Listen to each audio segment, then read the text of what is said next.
ओम नमो भगवते वासुदेवाय. ओम श्री परमात्मने नमः. अध्याय 9. वर मिळून ध्रुवाचे घरी परतणे.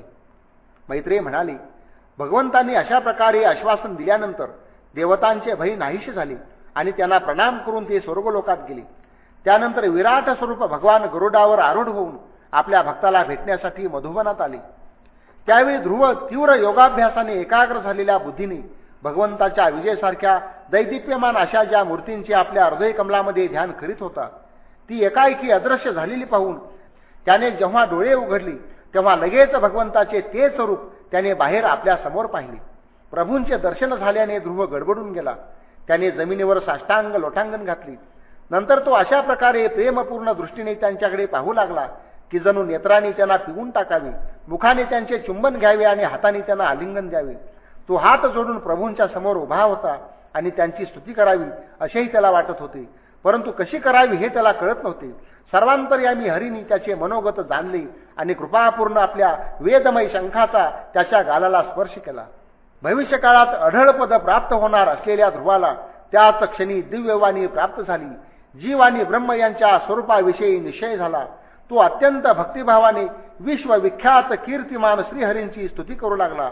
ध्रुव म्हणाला, प्रभो, आपण सर्व शक्ती संपन्न आहात.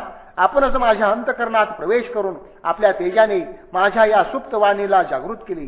जे हात, पाय, कान, त्वचा इत्यादी निरनिराळ्या इंद्रियांना तसेच प्राणांनाही चेतना देतात त्या आपणा अंतर्यामी भगवंतांना मी प्रणाम करतो. भगवन, आपण एकटेच आपल्या अनंत गुणमय मायाशक्तीने या महदादी संपूर्ण प्रपंचाची रचना करून अंतर्यामी रूपाने त्यात प्रवेश करता आणि पुन्हा त्याच्या इंद्रियादी विनाशी गुणांमध्ये त्यांच्या अधिष्ठान रूप देवतांच्या रूपात राहून अनेक रूपाने भासता. जसा निरनिराळ्या आकाराच्या लाकडामध्ये प्रकट झालेला अग्नी आपल्या उपाधीनुसार वेगवेगळ्या रूपामध्ये भासतो, अगदी त्याचप्रमाणे हे आहे. हे नाथ, सृष्टीच्या आरंभी ब्रह्मदेवाने सुद्धा आपल्याला शरण येऊन आपण दिलेल्या ज्ञानाच्या प्रभावानेच झोपेतून उठलेल्या पुरुषाप्रमाणे हे विश्व पाहिले होते. हे दीनबंधू, त्याच आपल्या चरणस्थलाचा मुक्त पुरुष सुद्धा आश्रय घेतात. कोणत्याही कृतज्ञ पुरुषाला त्यांचे विस्मरण कसे काय होईल. या प्रेतवत शरीराच्या द्वारा भोगले जाणारे इंद्रिय आणि विषयांच्या संसर्गाने उत्पन्न झालेले सुख तर मनुष्याला नरकातही मिळू शकते. जे लोक त्या विषय सुखासाठी जन्म मरणाच्या बंधनातून सोडवणाऱ्या कल्पतरू स्वरूप आपली आराधना आपल्या प्राप्तीखेरीज इतर उद्देशाने करतात त्यांच्या बुद्धीला निश्चितच आपल्या मायेने फसवलेले असते. हे नाथ, आपल्या चरण कमलांचे ध्यान करण्याने आणि आपल्या भक्तांची पवित्र चरित्रे ऐकल्याने प्राण्यांना जो आनंद प्राप्त होतो तो निजानंद स्वरूप ब्रह्मचिंतनातही मिळत नाही. तर मग ज्यांना कालरूपी तलवार कापून टाकते त्या स्वर्गीय विमानातून पडणाऱ्या पुरुषांना ते सुख कसे बरे मिळू शकेल.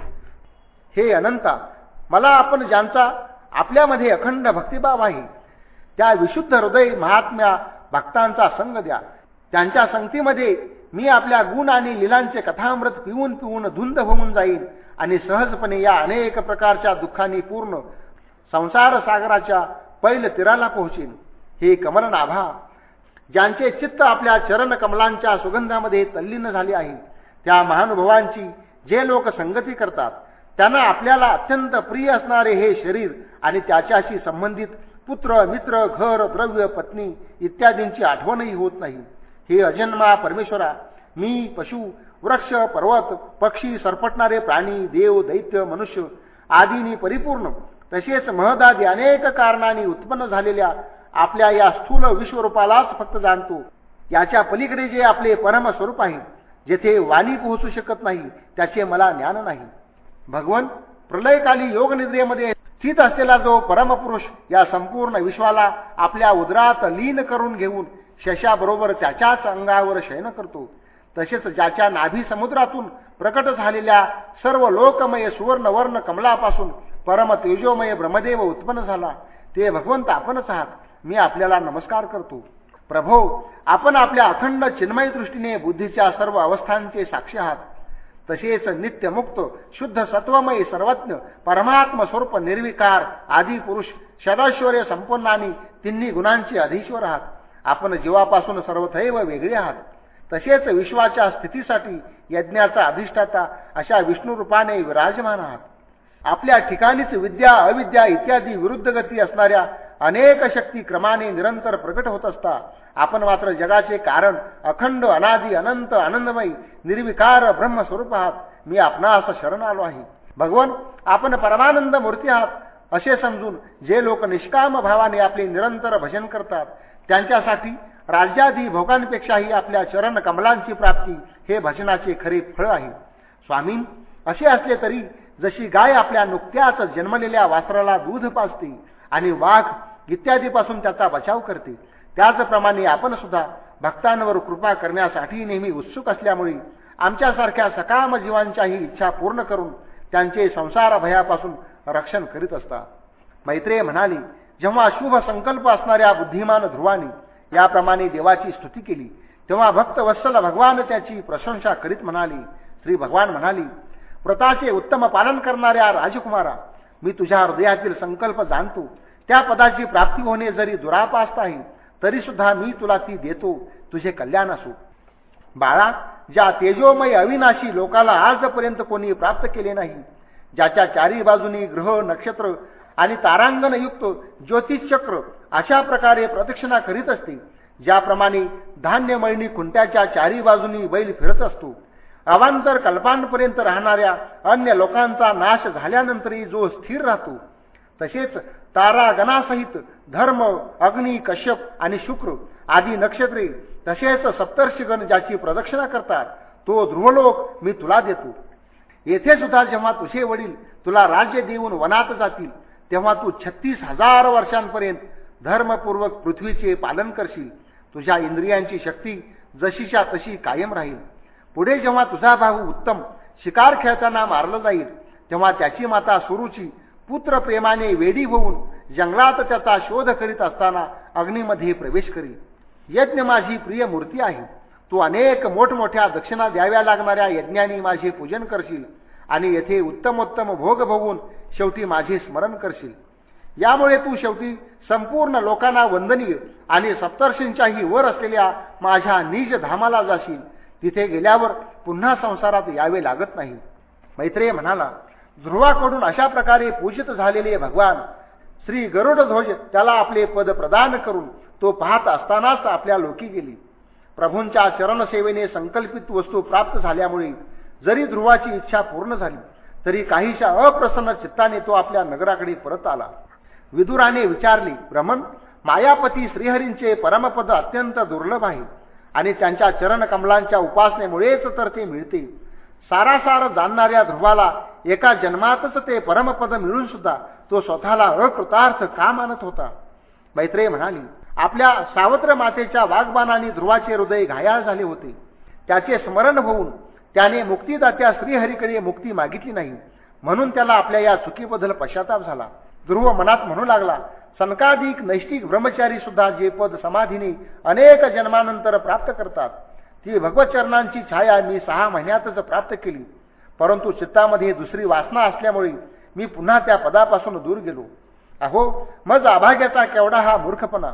मी संसारातून सोडविणाऱ्या प्रभूंच्या चरणाजवळ पोहोचून सुद्धा त्यांच्याकडे नाशवान वस्तूचीच याचना केली. देवांना सुद्धा स्वर्गातील भोग भोगल्यानंतर पुन्हा पृथ्वी तलावर यावे लागते, म्हणून त्यांना माझी भगवत प्राप्ती रूप उच्च स्थिती सहन झाली नाही. म्हणूनच त्यांनी माझी बुद्धी भ्रष्ट केली. त्यामुळेच तर मी दुष्टाने नारदांचे यथार्थ म्हणणे मानले नाही. जरी जगामध्ये आत्म्याशिवाय दुसरा कोणी नाही तरी सुद्धा जसे झोपलेला मनुष्य स्वप्नात आपणच झालेल्या वस्तूंना आपल्याहून निराळ्या मानतो, त्याप्रमाणे मी सुद्धा भगवंताच्या मायेने मोहित होऊन भावालाच शत्रू मानले आणि व्यर्थ द्वेषरूपी मानसिक पिढीने जळू लागलो. ज्यांना प्रसन्न करणे अत्यंत कठीण आहे त्या विश्वात्मा श्रीहरींना तपश्चर्येने प्रसन्न करून घेऊन मी जे काही मागितले ते सर्व आयुष्य संपलेल्या माणसाचे रोग निदान व्यर्थ जावे तसे व्यर्थ आहे. केवढा मी अभागी. संसार बंधनाचा नाश करणाऱ्या प्रभूकडे मी संसारच मागितला. ज्याप्रमाणे एखाद्या दरिद्री माणसाने चक्रवर्ती सम्राटाकडे कोंडा असलेल्या तांदळाच्या कण्या मागाव्यात त्याप्रमाणे पुण्यहीन अशा मी सुद्धा आत्मानंद प्रदान करणाऱ्या श्रीहरींकडून अभिमान वाढवणारे पद मागितली.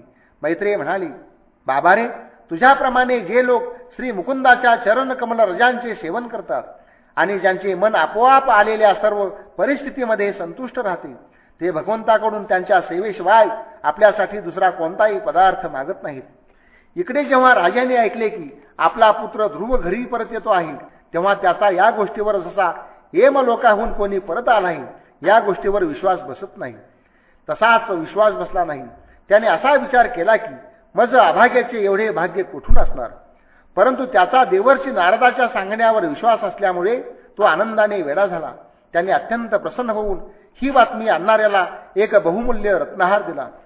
राजा उत्तानपादाने पुत्राचे मुख पाहण्यासाठी उत्सुक होऊन पुष्कळशे ब्राह्मण कुलातील वडील मंडळी, मंत्री आणि बंधुजनांना बरोबर घेतली आणि एका उत्तम घोड्याच्या सुवर्ण जडित रथावर स्वार होऊन तो तातडीने नगराच्या बाहेर आला. त्याच्या पुढे वेदमंत्र घोष होत होता. तसेच शंख, दुदुंबी, बासरी अशी अनेक मंगलवाद्ये वाजत होती. त्याच्या दोन्ही राण्या सुनीती आणि सुरुची सुवर्णमय अलंकाराने नटून राजकुमार उत्तमाबरोबर पालखीत बसून चालल्या होत्या. ध्रुव उपवनाजवळ येऊन पोहोचला तेव्हा त्याला पाहताच राजा लगेच रथातून खाली उतरला.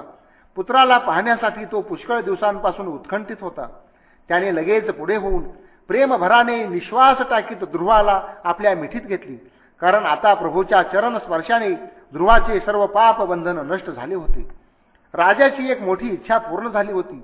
त्याने पुन्हा पुन्हा पुत्राच्या मस्तकाचे अवग्रहण केले आणि प्रेमामुळे आलेल्या थंड आसवानी त्यांना न्हाऊ घातली. त्यानंतर सज्जनामध्ये अग्रगण्य असणाऱ्या ध्रुवाने पित्याच्या चरणांना नमस्कार केला आणि त्यांचा आशीर्वाद घेऊन त्यांच्याकडून सन्मानित झालेल्या त्याने दोन्ही मातांना प्रणाम केला. सुरुचीने आपल्या चरणांना वंदन करणाऱ्या त्या बालकाला उठवून छातीशी धरली आणि अश्रू गदगद वाणीने चिरंजीव हो असा आशीर्वाद दिला. जसे पाणी स्वतःहून उताराकडे धावते त्याचप्रमाणे मैत्री आदी गुणांमुळे ज्याच्यावर भगवान प्रसन्न होतात त्याच्याकडे सर्व जीव ओढ घेतात.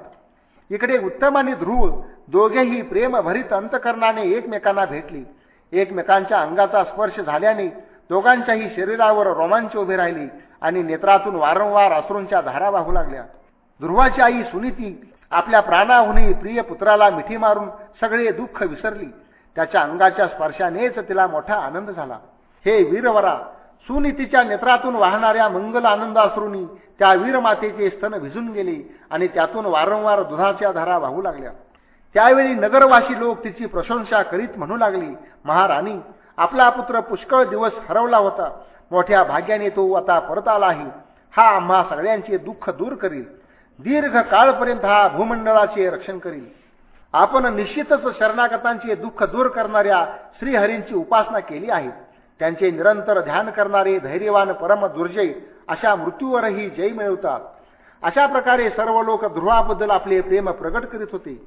भाऊ उत्तमासह ध्रुवाला हत्तीनेवर बसवून राजाने मोठ्या हर्षाने राजधानीत प्रवेश केला. त्यावेळी सर्व लोक त्यांची स्तुती करीत होते. नगरामध्ये जिकडे तिकडे मगरीच्या आकाराची तोरणे बनवली होती. तसेच दारांवर फुलाफळांच्या गुच्छासह केळीचे खांब आणि सुपारीची झाडे लावली होती. दारादारात दिव्यासहित पाण्याचे कलश ठेवले होते. ते आम्रपाने, वस्त्रे, फुलांच्या माळा आणि मोत्यांच्या लढींनी सजवले होते. ते नगर सुवर्णमंडित तट, महाद्वारे आणि महाल यांनी सुशोभित झाले होते. तसेच त्यांची कांती विमानांच्या शिखराप्रमाणे चमकत होती. नगरातील चौक, राजमार्ग, माड्या, सडका इत्यादींची झाडलोट करून त्यावर चंदनाचे पाणी शिंपडले होते आणि जिकडे तिकडे लाह्या, अक्षता, फुले, फळे, तांदूळ तसेच अन्य भेट सामग्री तयार ठेवली होती. ध्रुव राजमार्गावरून चालला असता जिकडे तिकडे नगरातील सुवासिनी त्याला वात्सल्य भावाने अनेक शुभाशीर्वाद देत त्याच्यावर पांढऱ्या मोहऱ्या, अक्षता, दही, जल, दुर्वा, फुले आणि फळांचा वर्षाव करीत होत्या. त्यांची मनोहर कवने ऐकत ध्रुवाने आपल्या पित्याच्या महालात प्रवेश केला. हे श्रेष्ठ राजभवन महामूल्यवान रत्नहाराने सजवलेले होते. तिथे पित्याच्या अतिशय लाडात स्वर्गात देव राहतात तसा तो राहू लागला. तेथे दुधावरील फेसाप्रमाणे शुभ्र आणि कोमल शय्या, हस्तिदंती पलंग, सोनेरी पडदे, बहुमोल आसने आणि पुष्कळशी सोन्याची पात्रे वगैरे होती. तेथील स्फटिक आणि उच्च प्रतीच्या पाचूच्या भिंतीत रत्नांच्या स्त्रीमूर्तीच्या हातात रत्नांचे दिवे झगमगत होते. त्या महालाच्या चारही बाजूनी अनेक जातीच्या दिव्य वृक्षांनी सुशोभित अशी उद्याने होती. तिथे पक्ष्यांचा किलबिलाट आणि धुंद भुंग्याचा गुंजारव होत होता. त्या बगीच्यामध्ये वैडूर्य रत्नांच्या पायऱ्या असलेल्या लाल, निळी आणि शुभ्र कमळे उमललेल्या पुष्करणी होत्या. त्यात हंस, कारंडव, चक्रवाक आणि सारस पक्षी क्रीडा करीत होते. राजर्षी उत्तानपादाने आपल्या पुत्राच्या अद्भुत प्रभावाची गोष्ट नारदाकडून आधीच ऐकली होती. आता तो प्रत्यक्ष पाहून त्याला मोठे आश्चर्य वाटले. ध्रुव आता तरुण झाला आहे. अमात्य वर्ग त्याच्याकडे आदराने पाहत आहे. तसेच प्रजेचेही त्याच्यावर प्रेम आहे. असे पाहून राजाने त्याला राज्याभिषेक केला आणि स्वतः आपली वृद्धावस्था आलेली जाणून आत्मस्वरूपाचे चिंतन करीत संसारातून विरक्त होऊन तो वनामध्ये गेला. या ठिकाणी 9वा अध्याय समाप्त झाला. भगवान श्री कृष्णार्पणमस्तु.